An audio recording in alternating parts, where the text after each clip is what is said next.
home, sweet home. Perhaps we can make our home, Winsted, great again.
Well, Donald Trump is moving along during his first 100 days as President of the United States of America, using a lot of the techniques that he learned at one of the best financial schools in the country, the Wharton School of Economics. He did very well there, and then went on into business to do well also. He played by the rules wherever he had to. Some didn't like the things that he had to do. Others don't like some of the things that other businessmen have to do. But they do grow their companies. They follow all the rules. And then they hire a lot of people all over the world and try to get things done. So he's trying to make America great again. And tonight, on his second program of Make Winsted Great Again, I want to talk a bit about the similarities between Donald's approach and that of our current town manager, who I hope will stay a while, but history says he probably won't, who went to the Harvard Business School and worked in business for many years. He was a teacher for a while, too, using the same sort of techniques that Donald Trump uses. They both get out and talk to people. They find out what the problems are, and then they go and try to fix them using the techniques they learned in the business schools, such as management by objectives, management by exception, positive thinking, lateral thinking, in America called thinking out of the box. My friend Edward de Bono has written many, many books on lateral thinking and used to consult to me around the world when I had problems in business. Now, in these programs, as I said before, I'm going to be mixing some of the experiences I had in my business career with the things that are happening at the Donald Trump level, President of the United States, and in Winsted, all in an attempt to try to help make Winsted great again. Tonight I want to talk a bit about the rules, and that Donald Trump promised when he was running for office that he would build a wall.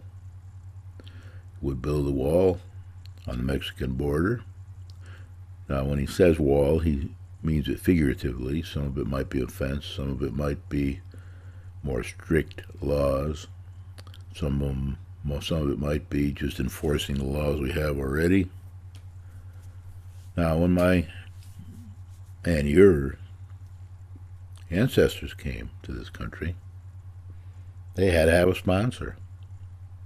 My grandfather had a sponsor for about 5 years, and the sponsors had to guarantee that they would have jobs when they got here and would get paid until they got their green cards 5 years later. And as I read Donald, he's saying the same thing. Let's let them all come in, but they must come in legally, and they must work when they get here, and they must earn their own way. My grandfather used to say to me when I was a young boy, I don't want any money from the government. I want to earn my way through life. And when he died, they found a bunch of his Social Security checks in the top desk drawer uncashed. I used to tell him, well, you're paying for that Social Security. You paid all your life. It's yours. Wasn't a very good return on your money, but it's there for you to use. But he wouldn't use it. Now, Donald is proceeding to hire good people that have a lot of experience to reinforce his concept of making America great again. We have a good person here in town manager now. Again, he may not last long because the average is only a couple years for a town manager over the life of our town, this form of government since 1960. And our residents have done the opposite of what we want them to do. They've built a wall around the town of Winchester and city of Winsted to keep businesses out. This wall is an invisible wall, but there is a wall. The wall does have exit capability, however, for people who want to vote with their feet, businesses that want to leave town for greener pastures. That's a bit of a pun because our Lake and Winchester people want to make our town and city green. More green, more green, more green, more green. Not the green that's the color of our money in America, but the green that comes from preserving land, not letting factories into town, even clean factories, stalling all the development that tries to happen. So I want you to understand that we have this invisible wall around our town and city with a few gates to let people out to flow to work in the Hartford area and the Waterbury and New Haven area and wherever else, New York, every day, and then come back in at night. You can see them. Put on a standby McDonald's in the morning or at 5 o'clock at night and see the people streaming out in the morning and back in at night. And of course, many people are leaving town because of the school system, because of the inability to get a job, because of the high taxes relative to other states in the South and the West, for job opportunities around the country and around the world. So we have that invisible wall, and you must realize that.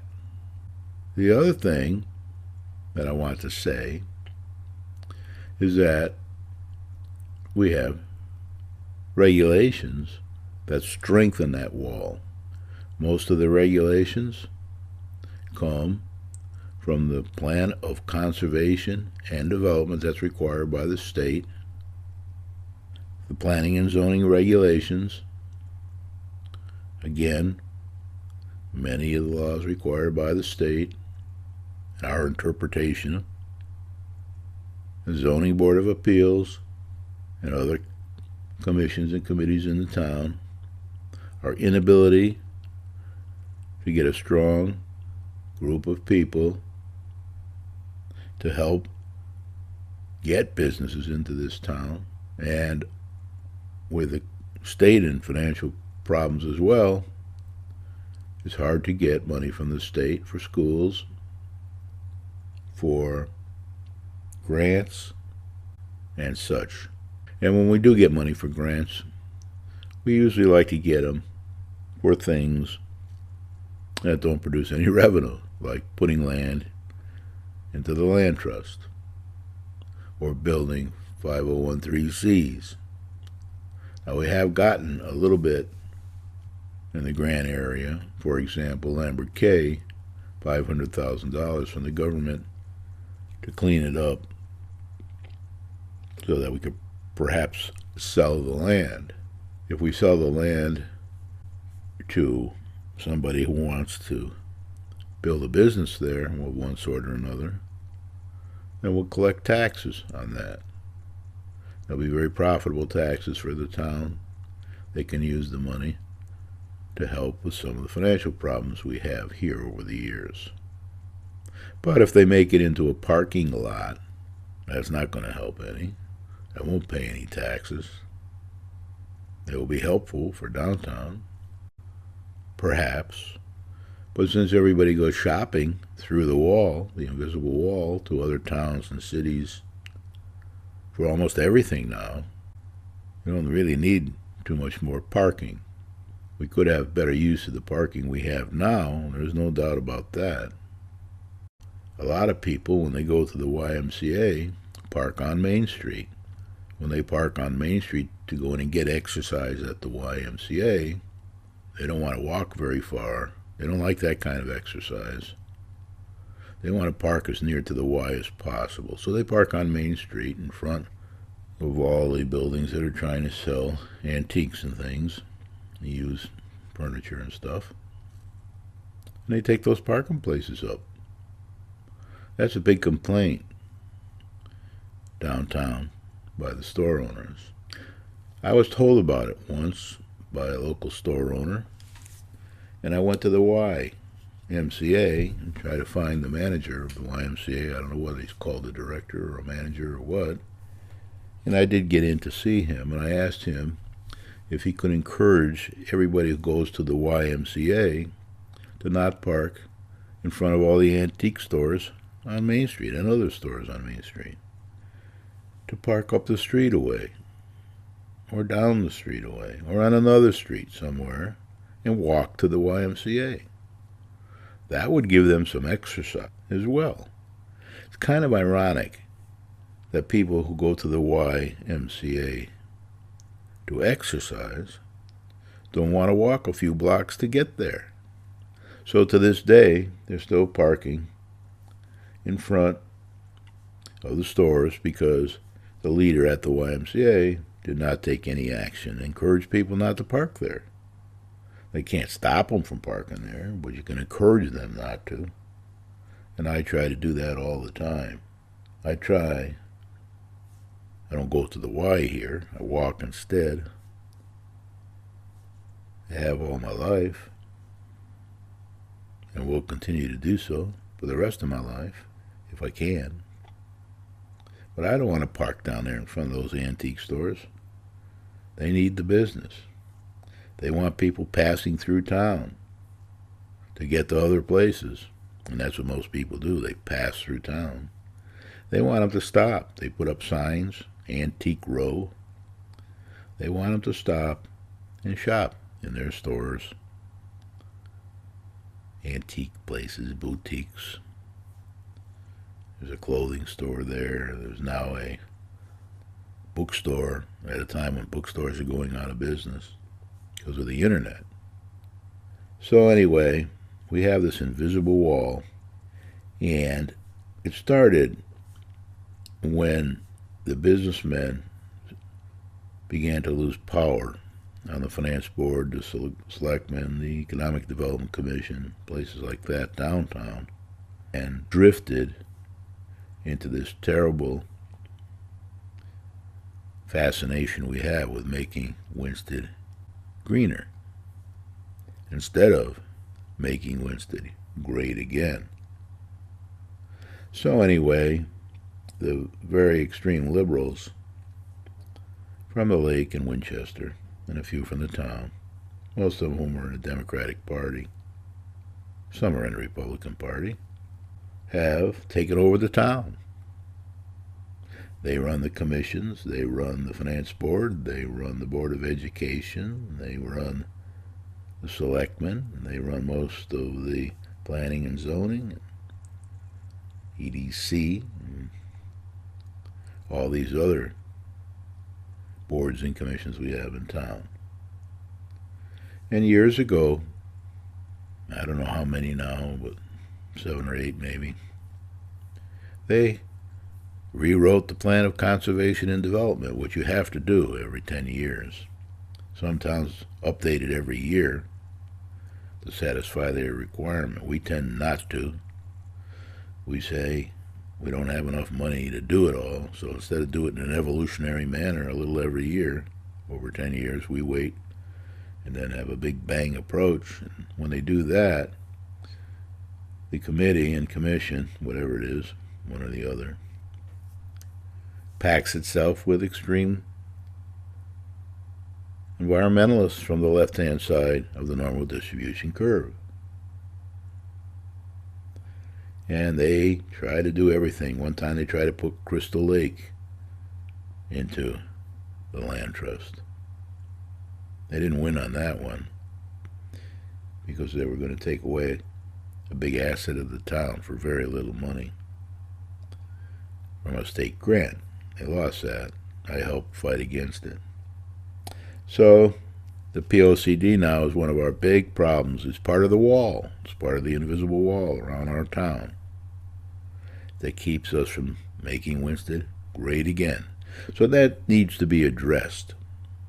That needs to be addressed by a stronger finance board, a stronger board of selectmen, and even a stronger board of education, because if you don't get the test scores resolved over time, more people will vote with their feet, leave for towns where they have better schools, more jobs, etc., etc. So we need to get a stronger finance board and a stronger board of selectmen. We have a good, strong town manager now for as long as he may last. We've got to take advantage of that by voting people in this year's election. I'll show you an example before the end of the program of some comments made at the Board of Selectmen meeting a few days ago that will show you that the town manager, and a few of the selectmen at least, have the right idea about growing the grand list and do it in such a manner that we can get more recurring advantageous revenue into town to pay for a lot of our faults of the past and a lot of our problems we inherited from the past, and some of the problems we are creating ourselves with the strongest union in the world in the school systems and the poor quality of the finance board in both town and the Board of Education, and the poor quality of managing our money at the state and financial country level over the last many years. Now, once you change the POCD and get it balanced so that we can make Winsted great again, then the planning and zoning regulations need to be changed. One of the tricks that the liberals use is they try to ask for a lot of money to hire expensive consultants to do these things, and then they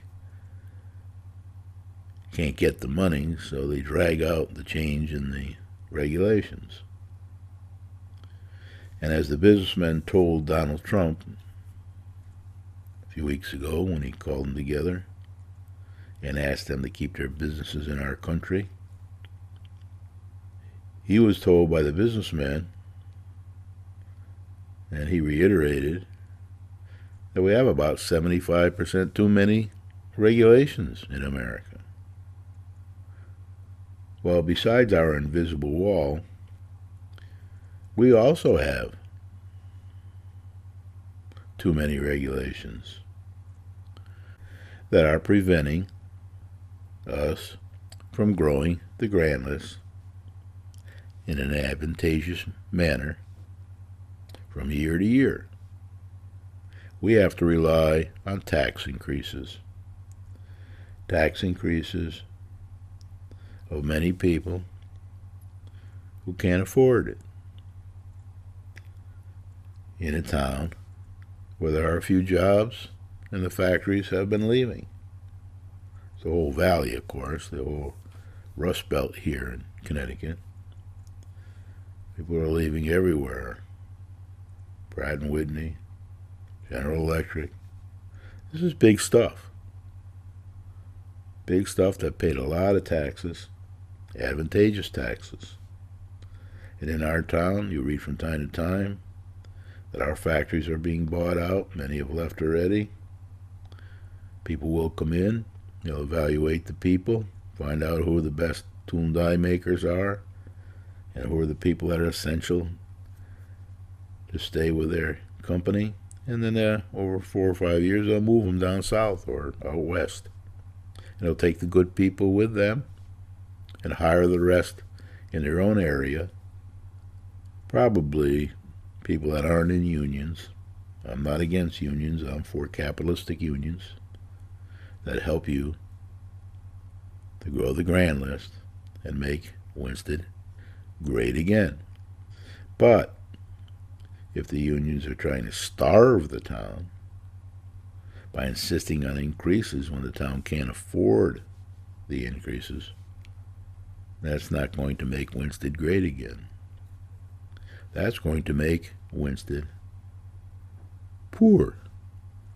And we'll keep them poor. And they will have to stay poor until we can get a good set of businessmen into, so I run the town on the finance board, Economic Development Commission, Board of Education, Board of Selectmen, Planning and Zoning Commission. That's tough because they have 5-year terms. Zoning Board of Appeals. We got some real greenies in there. They don't want to grow anything. They want to put a whole town in the land trust if they can. So it's up to you, the voters, this year, very good, thorough look at the candidates, starting right now. Watch the performance of the ones that are in office. Don't vote for those that don't have business experience in the next November election. Start looking for unaffiliated candidates that do have business experience and will consent to run in the next election. That's imperative. So talk to everybody. Spread the word. Think big, like Donald says. Spread the word, like Donald says. Let's get people interested. Now, I can tell you, I've asked a lot of people who would like to run in November on the Trump-Winsted ticket. And most people say, oh, no, we don't want to get involved in any politics because that'll put a lot of pressure on our children, grandchildren, mothers, fathers, grandmothers. There's a lot of lying and cheating and stealing going on there. We don't want any part of that. We want to enjoy our life in Winsted. And then many other people say, rather than run for government, we'd rather leave. We'd rather leave Winsted. Not Winchester. Not the lake. Well, although a lot of people do want to leave the lake because they can't afford it anymore here. Taxes are through the roof. So you're going to find a lot of houses for sale for quite a while. As the stock market is reaching new highs consistently since the election, presidential election. And the factories are telling me now that they're getting more business, and some of the people that work in the factories are even telling me that they're getting Sunday work, double time, overtime. So things are picking up a little, and they will continue to do so as Donald tackles the problems at the federal level, some at the state level as well. If the states don't want to participate in his approach to make America great again, he won't give them money. They'll receive less money from the federal government. That means they won't be able to give as much money to the towns and cities in Connecticut. It all hurts. Now, what I want to do now for you is play you a little short clip, 6 minutes or so, from the last selectman meeting, where the town manager explains how he's going to approach trying to get more recurring revenue into town and how to get some grants that will help us get more revenue into town. Grants for 501(c)(3)s, grants to put things in the land trust, that's not our interest right now. We need grants to be able to buy land and clean up land like Lambert K, and then get in people who are going to help us grow the grant list in an advantageous manner. They will discuss hiring a grant writer and someone to help us search for businesses of all sorts to come into town.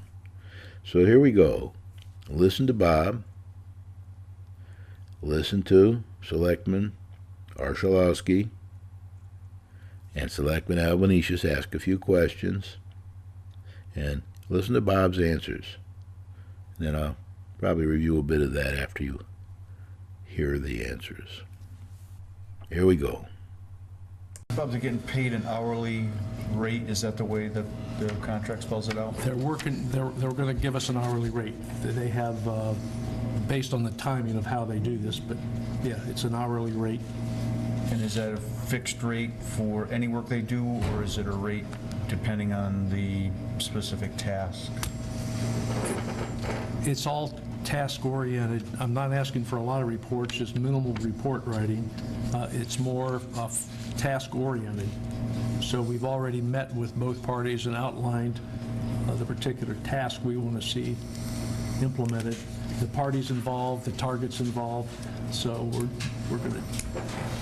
So how they choose to expend that money, we're aiming more at the results we want to see rather than the number of hours, and they're trying to match that. And the reporting phase of it will be to you? Weekly to me. Okay, and then you'll... And it may be at some point in time Steve Sadlowski at times as well, but we'd like to see, we're going to ask for a telephone reporting and emails. I told them we don't want to see, well, and I will hope to have some emails and reports that I could pass on to you as well as we go through this, is the intent.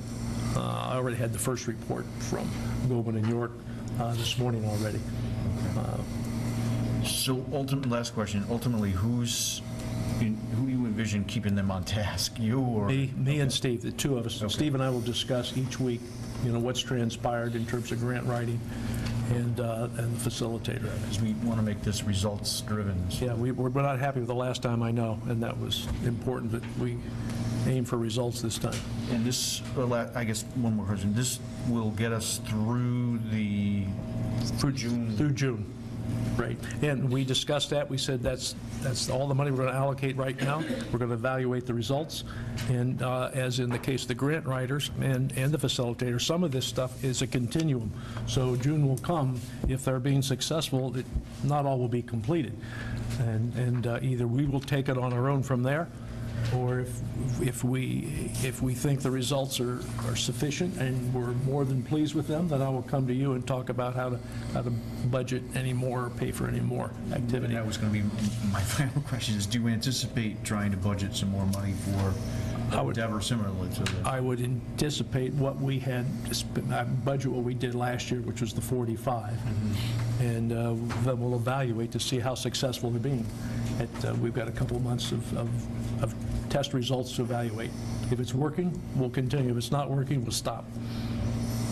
But a lot of this is very subjective, as you know, but we got to make it objective, so we have to have very specific targets and pick out specific pieces of real estate and businesses, most of it, which is all aimed at revenue generation. So all of this is revenue generation. But were the ladies that we picked for the grant writing part of this, were they able to bring some ideas to the table? Yes, they have. Their experience was why we hired them. They're very experienced grant writers. They've both written grants for towns, and they both have proven results. They've showed us the grants they've written, the money they've received.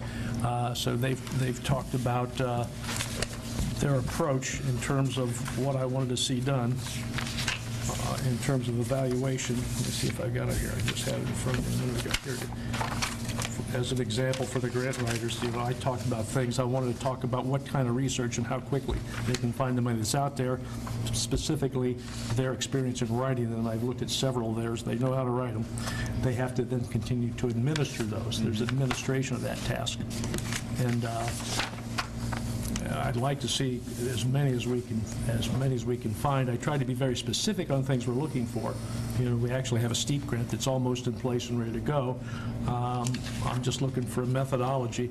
Steve does a lot of that now. I've done some of it. We just need to be very focused, and we're not doing enough of it, I believe. So you bring up the administration part of it. Is that a function that they get paid for? That's part of what they will be doing. They will give me they will submit an hourly report to me each week, not each week, each month, on how much time they spend, where they spend it. They're aware that they've got a limited amount of money, of resources. So I want administration to be probably the less of it. I want a system set up that we can use and continue, so we can do our own administration, basically. Thank you, Bob. I just have one question for you, Bob. It's your opinion that of the 11 candidates, these two are the most prepared to hit the ground running? Yes, I mean, I wanted experienced people. We interviewed several that had very good intentions and they spoke well. I wanted them to show me proven results. And both, even though Goman and York did the vision presentation for us, they're also experienced commercial real estate developers and agents. And they showed me some of the things they've actually done. So I explained to them, we don't want to see a four-colored glossy report on what they're doing. We just want to see some very specific results. Well, that should be music to your ears. The last town manager was here 5 years and didn't accomplish much at all. They fired him, or tried to fire him. The town was in an uproar. But in the end, he left. And it's a good thing he did, because now we've got Bob Geiger. Very good, as you saw in that clip. We used to have Marcia Sterling as mayor, who had an excellent business background and education. Best schools in the country. A little bit at MIT when she went there for some classes while she attended a school up in Massachusetts. And then she went to Chicago, to one of the best business schools in the country. Our extremists voted her out of office. That was a big mistake. Bob Geiger is an excellent town manager. He wants results. He doesn't want a lot of bureaucracy. He wants to get things done. He wants to make Winsted great again in the short time he has as town manager in town of Winchester, city of Winsted. He's not going to waste any money on this effort. He wants results. He wants them to work on the critical path. As a grant writer, he wants grants that will help us to increase the tax base and prepare the town to be able to attract more businesses, etc., that will help us grow the grand list in our effort to make Winsted great again. He also wants to get a person in, and he will, and he is, that will help us go out and look for businesses and come to our town. And again, that's results orientated. If they don't do a good job, they won't get to keep their job. If they do a good job, they will get to keep their job. Now, I want to say a little bit about that at this particular point, based upon my experience raising money for Internet Systems Corporation, where I was president and CEO of that company in its early days, and for other companies I worked for where I had to go out, try to raise money from the venture capitalists, banks, etc. I had to do the same sort of thing. So that's what they're trying to do here now. They're trying to go out and raise the interest of our town so that we can bring in more recurring, advantageous taxes over time. Nothing will happen overnight here. This is 5 to 20 year effort. But they're going to need help. They're going to need help. We have to get the POCD squared away. That'll take time because people will fight it. We'll have to get the planning and zoning regulations squared away. That'll take time because people will fight it. We have to make it easier for people to come in and work in our town. Just like Donald's trying to do at the national level.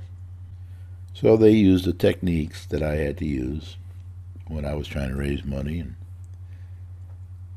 get people to invest in our companies. They have to think big. They have to spread the word.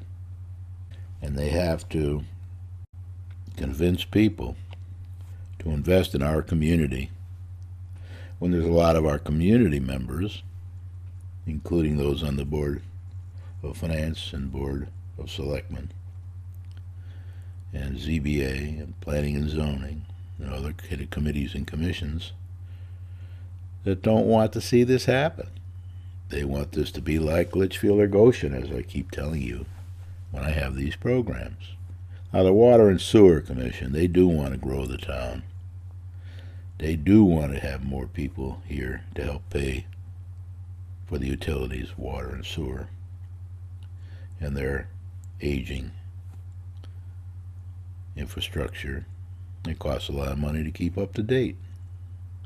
So you just got an increase in your water and sewer bills for those who have water and sewer to help pay for an upgrade to the infrastructure and to help pay for some of the money that was stolen by, the finance director of the town of Winchester, city of Winsted.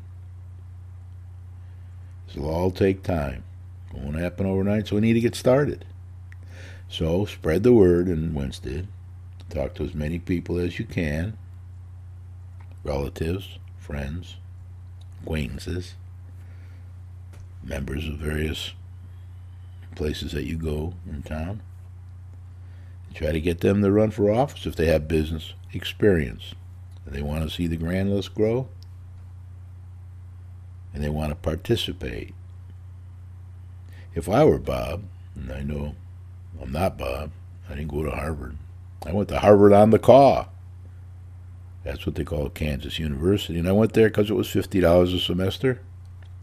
And I could work in restaurants to pay for my food.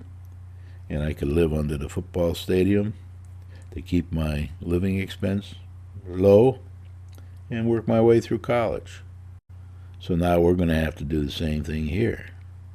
We're going to have to find more people like Bob that have good business educations and good business background to help support Bob.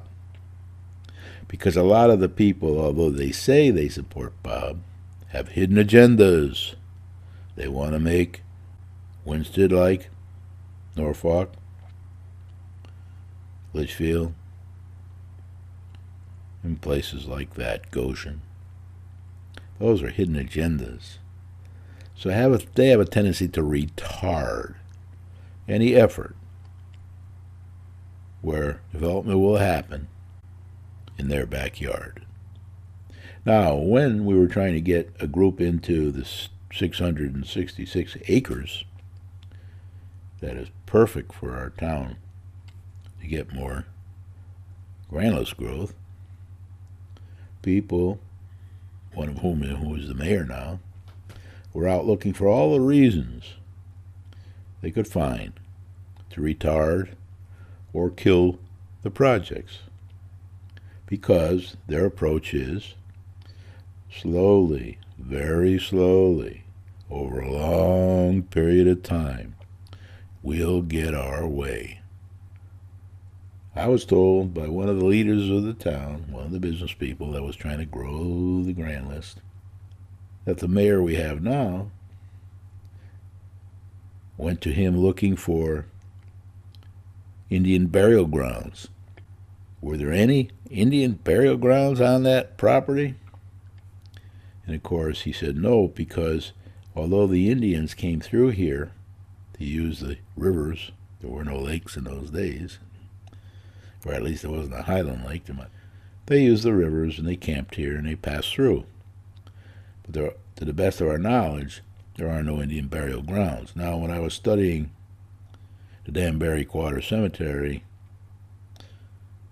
with the then town historian who's now passed away, there was a story circulating the town that an Indian princess was buried there at one time in the past.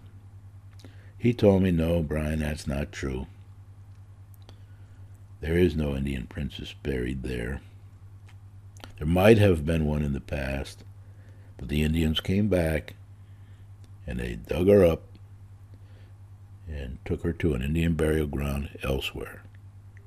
So the environmentalists haven't been able to find Indian burial grounds, but they are looking for rare species of animals, rare species of waterfowl, all that kind of thing, anything they can to delay the growth of the town, advantageous tax base. Even some of the natives, then I don't think they're against growing the grand list, but they don't want any factories in town that might produce a bit of pollution. I kind of agree with them on that. But we can get a lot of things in town that don't produce any pollution whatsoever. That's one of the things that Shafiq Nader wanted to do with the old building that has the ugly wall in front of it on Main Street. The building's almost empty now. Nothing's happened much. Tort Museum was moved to the bank. That was taken off the tax rolls. They were paying $16,000 a year in advantageous tax for the town. They pay nothing now. The old Tort Museum building is now on the tax rolls, but it pays an insignificant amount of tax, probably about $6,000, which is still better than it was before when it was a 5013C. Didn't pay any tax at all. So anyway, our own leaders make it hard. Therefore, you have to change. You have to change. The natives tend to support the environmentalists and the people on the left-hand side of the normal distribution curve. Well, we need more people like Bob, Mr. Achalowski, Mr. Albanesius, Mr. Bork, who strongly supported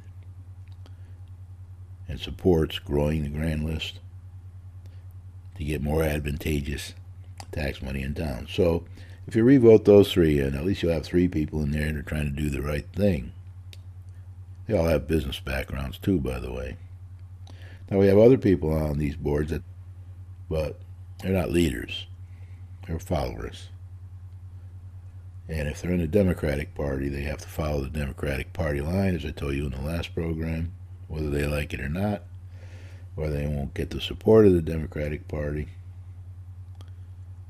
and they won't be able to run for election again, and they won't be able to vote no when they should be, and they won't be able to vote yes when they should be, unless blessed by the party. Now I'm going to tell you a little story from my book, Life in the Fast Lane, and I don't think this story will be included in the financial decline of a small New England town book that I'm writing. But when I went to Kansas University, I was a little older because I had worked for a while after high school and attended an art school for a while in New Bedford, Massachusetts. So I went to Kansas University, and I was rushed by a fraternity. They wanted me to join their fraternity to help them pay for the building and the expenses of a fraternity. They also liked the fact that I could draw. Drew a few pictures, and I could make signs for their parties and things like that. So they wanted me to join. And they rushed me. They call it rushing. And they asked me if I would join their fraternity. And they asked me if I would come to a party on Saturday night to meet all the people in the fraternity. And I said, sure, I'll come to that party. Although I wasn't really a big fraternity person, never joined one. And they said, well, please come. And I said, can I bring my friend Mary? And they said, oh, no, you can't bring Mary. And I said, why? Why can't I bring Mary? And they said, because she used to go out with another boy in the fraternity. So I said, thank you very much. I don't want to belong to any fraternity where people can tell me who I can date, when I can date them, where I can go with them. I don't want any of that. So I didn't join their fraternity. And I was an independent living on campus, in dorms, under football stadiums, in the old Quonset huts that were put there for the people that came after the Second World War. And eventually I rented a small apartment. And then I got married and we rented a bigger apartment. And Joyce and I both worked our way through the University of Kansas while we were there. Joyce has been to 9 universities as we travel the world,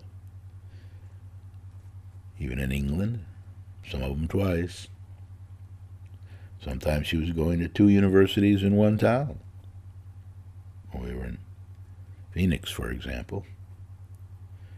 So anyway, I wouldn't belong to the Democratic Party or the Republican Party if I had to vote their way.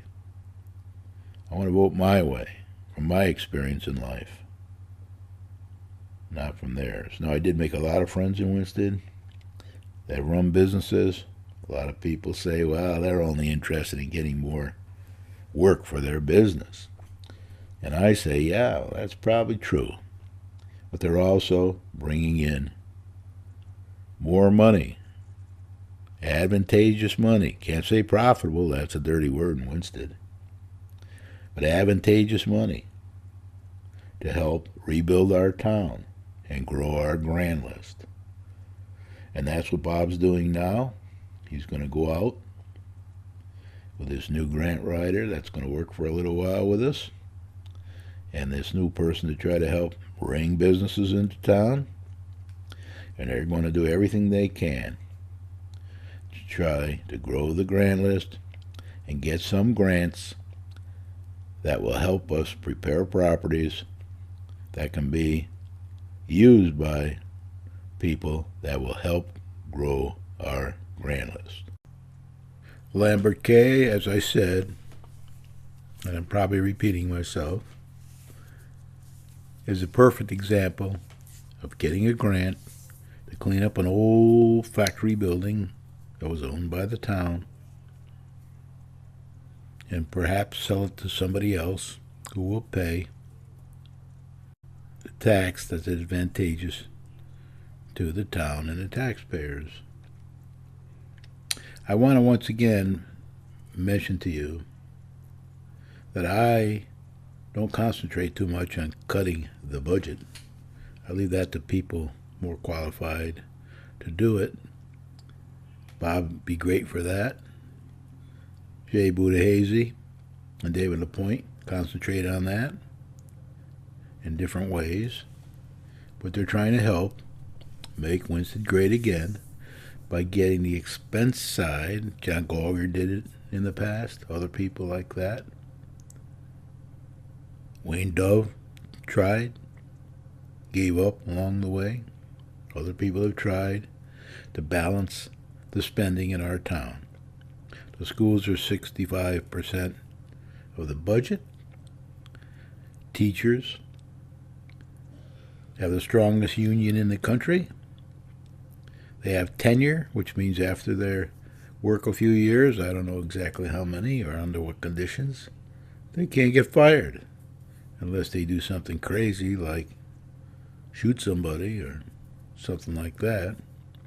The government has a minimum budget requirement that we have to follow. And that makes things tough for everybody. Now, in Winsted, of course, we have a real problem because of our relationship with Gilbert. We have 2 superintendents. We have 2 of this, 2 of that. In some cases, 3 of this and 3 of that. And the real answer in the end is to have one school system with good grades, good management, and a responsible budget. The Taxpayer Association has been chasing this for years. They even tried to get forensic audits in the school system, never could pull it off. To this day, it's still a mess, as you know. Gilbert wants more money. The state is taking over. They want more money. Everybody wants more money. So, over the years since my retirement in 2002, I've been trying to help the people who want to try to grow the grand list to balance the budget. Of course, there's been a lot happened over those years, with a lot of pressure put on by the Lake and Winchester not to grow the grand list. There was a crash. Once the people got their permits, the crash set us back again. We got all the normal problems that the crash brought on to us, and the fact that we are a Rust Belt town. Now, when I was a young boy, I went to my mother and father for a dime to go to the movies. I was 11 years old. And my mother says, "You don't understand, Brian. You have to work." "Well, Mom, I'm only 11. I can't get any jobs." "Oh, yes, you can. You can shovel snow. You can rake leaves. You can deliver milk with the milkman. You can peddle papers. You can work at the bowling alleys. You can go to the tobacco fields. You can work when you're 16. You can work in a normal job while you're going to school." My father, who worked very hard in the American Brass Company in Torrington, Connecticut, always told me, "Brian, the world doesn't owe you a living." I say, "Winsted, the world doesn't owe you a living either. You have to get out and work." So our town needs to do the same thing. We need to get a job. We need to get more recurring, advantageous revenue into the town. You can catch Jay Budahazy's back on the air. So with that, I'm going to leave for the week. I'll let you contemplate what I've said tonight. And next week, we'll have another program. There's a lot happening. And a lot is going to continue to happen. As long as Bob Geiger is our town manager, and let's hope he stays forever, which of course he won't, and we can support him with a good strong finance board, strong group of selectmen and board of education, and hopefully over time we can get to build a strong P&Z, a good POCD, and a more balanced economic development and ZBA. I advise you all, every person in this town, every person that's in the town partially during the year, but not here to vote for the Selectmen, Finance Board, and Board of Education members, people that aren't registered to vote here for those types of elections can't vote here. So it's up to you, people in town who pay 50% of the taxes, to get out, find people who can help you, find people that have a lot of business experience, want to spend the time to help their friends and neighbors and their families. Let's get them out. Let's get them to run for election as unaffiliated voters this year, or Republican or Democratic voters if they're business people. Will you run for office in November?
home sweet home.